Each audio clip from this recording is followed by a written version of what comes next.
Alrighty, so we got 4l80 back up on the stand. This one is one that we had on the channel before. And I'm testing out the new stand that I made. This one will be just specific for 4l80 because the Turbo 400 is a little bit taller. So I'm going to actually remake another one for the Turbo 400. But testing that thing out works pretty nice. I have a lot of clearance here where I don't have to worry about the wiring or anything hitting on the stand. And this one is actually back because owner wanted me to go through it again. This one's actually in that 8-second Volvo that I had on the channel earlier. So he's redoing the car right now. He's doing Terminator X, had the converter cut and cleaned and restalled. So we're gonna go through this thing while it's out, make sure everything's good. I'm gonna adjust the reverse band a little bit more, try to get that a little bit tighter. It was pushing through a little bit, like real high RPM. We adjusted it once. I'm gonna make it a little bit tighter again. He did weld the drain tube on, like the calibrated drain tube. He did it in the front instead of in the back. So that works out pretty slick. He said he's gonna call it the B hole, B for Blazer. So let's get this torn down quick and see if we find anything. So he said everything's working fine on the transmission. Feels really good. That's what the bottom of the pan looks like. I think he cleaned this out already though. It does have the Extreme Automatics trans brake on it. I'm just gonna be careful that I don't biff any of the wiring. So this Extreme Automatics uses, I think it's a 700R4 plug here. And this one's actually a 4-pin, or a 3-pin. The kit actually comes with a 2-pin, but he added the 3-pin because he wanted to keep his temp sensor. One wire is for the brake, one wire is for the lockup, and one wire is for the temp sensor. He did say when he pulled the pan, he found like some metal shavings. It was really weird looking shavings too. It wasn't like small shavings. He sent me a picture. One was like a really long, big piece. So he also said that he found what looked to be like oil dry in it. It was like black, gritty stuff in it. So while it's out, so the Extreme Automatics does actually have different length bolts. Like these bolts are longer than the center bolts. So you just have to be aware of that they are different lengths. The stock valve body has all the same length bolts. When we put this in, we did modify the factory lube tube hold down. So it worked with this.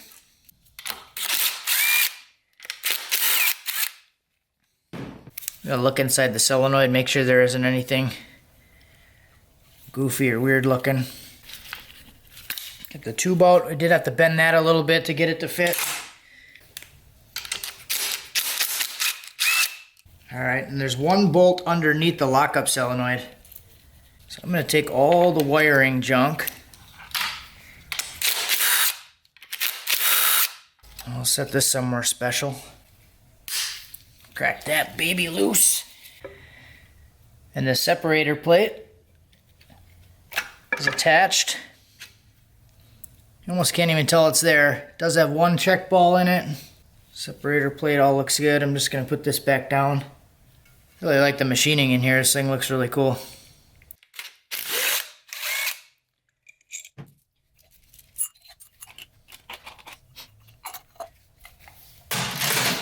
Take out our center support bolt, the 3/8 12-point bolt, and this is the 4th drum bolt. And there isn't any check balls in here. The only check ball that's in the whole thing is in the separator plate, or between the separator plate and the valve body. So this all looks good. I'll tilt it down, we'll drain the fluid out, and then start taking the pump off. Take the lockup O-ring off right away. It's a brand new O-ring. New shaft.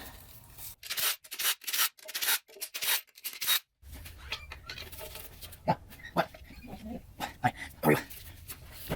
I did have him order a new case gasket right away, as it usually rips.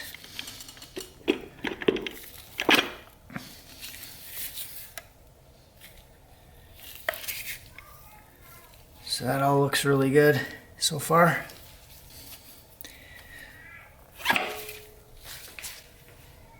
I'll go ahead and just get all the drums out right away. See if there's any obvious signs of any wear or shavings or anything weird. Any of the stuff that he said he found in the pan.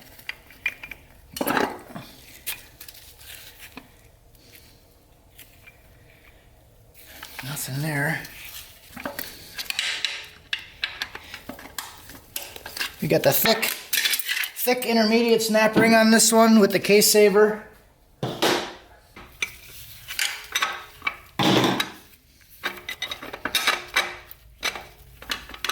There we go.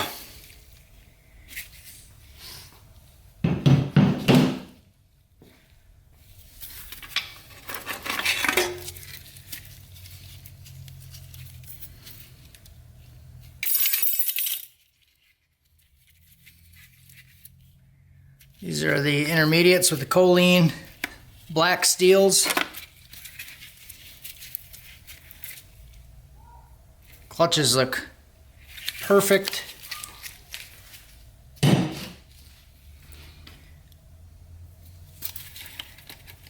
Take the wave back out.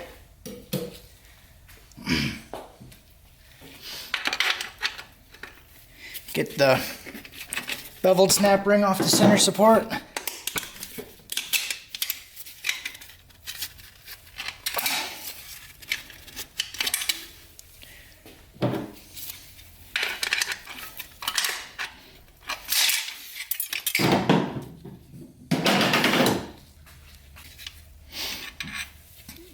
Pull the case saver off.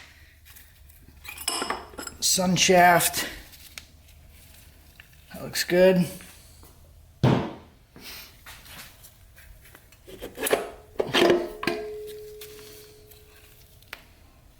Center support, everything looks good there. Actually, did find a little bit of a sliver. I don't know what that is. Could have been that little wear mark there. I got this thin snap ring that goes under the center support. Pull the rear end out. That looks pretty good. Rear roller bearing and the spacers all look good. Spacer. So I'll put that back down. That's just going to go back in. Reverse band looks okay. This actually does look like it has a little bit of like a bevel on it almost. Like this was something wore this out. So that's interesting. So that might have been the black that he was finding in it. Because this looks like it's kind of shaved off a little bit. Alright, I pulled apart the rear carrier section. Didn't see anything in there. Direct drum looks good, clean. Here's all the directs. They all look like brand new still. Really good. We did do 6 in this one, so there's 6 clutches and steels in this one. And we did this with forward steels. You can see that it's got the little dovetail on it, so these are all forward steels. And I believe the clearance was 62 thousandths when I put it together. So that's clearance for that, so 10 thousandths per steel, per clutch. I'm going to switch this one. Just based on the markings, that one was the one that was against the piston before. You can see how it's marked up a little bit differently than like this one. Just all smooth where the clutch was rubbing.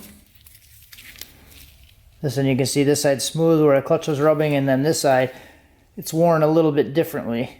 You can see that that was against the piston, so I'm going to put that one back against the piston.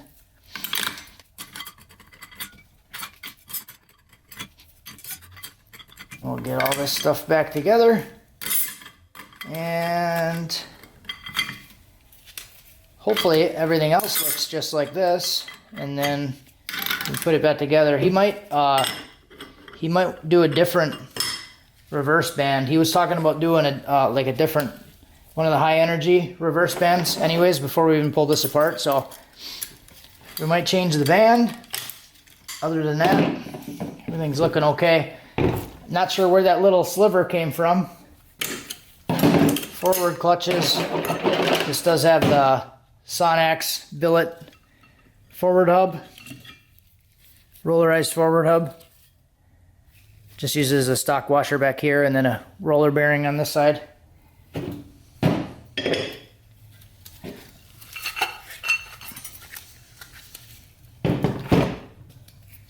And we have a stock apply piston in there with the wave plate.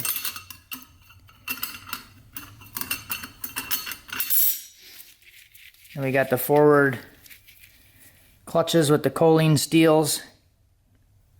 And these all look really good.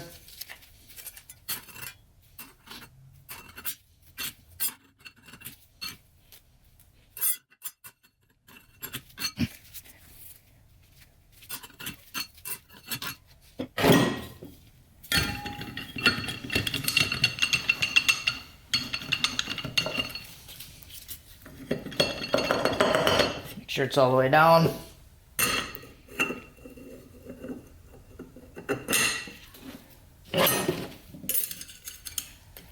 So forward looks good, which kind of expected. Forward is applied in all forward gears, so it's kind of not really surprising that it looks okay. So the fourth drum, be interesting to see what this one looks like with that shifter misalignment. If the shifter's misaligned, you're spending a lot of your time in fourth gear and overdrive, cruising around.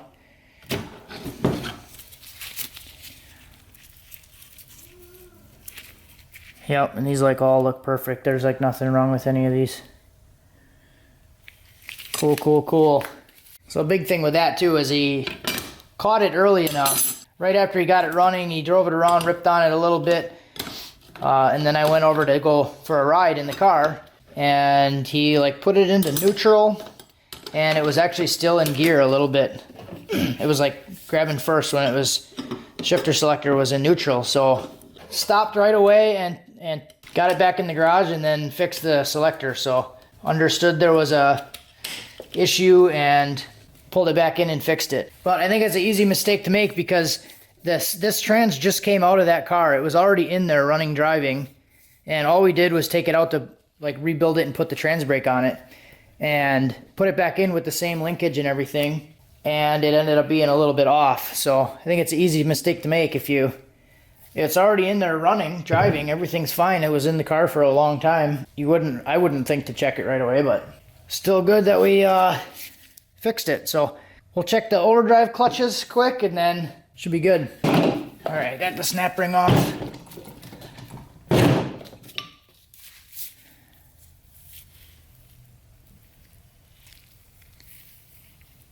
Shaft all looks good.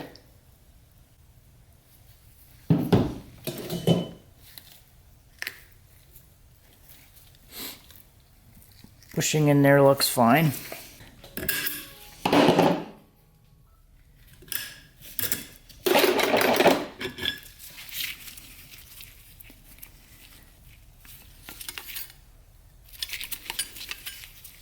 Yeah, and these all look really good too. All right, cool. Well, that's good. Didn't really see anything obvious. I'll probably split the pump apart and just look in there, see if there's anything. If I find anything, I'll come back and show you. If not, then it's good. Then I'll use my tool and realign the pump halves. Ask him what he wants to do about that high energy reverse band, and then we'll throw it back together. All right, so we found some interesting things. This pump gear, you can see it's kind of all grooved and pitted. And then this pump, a little hard to see, but it's got some big grooves all the way around it, and there's a nice little step right here.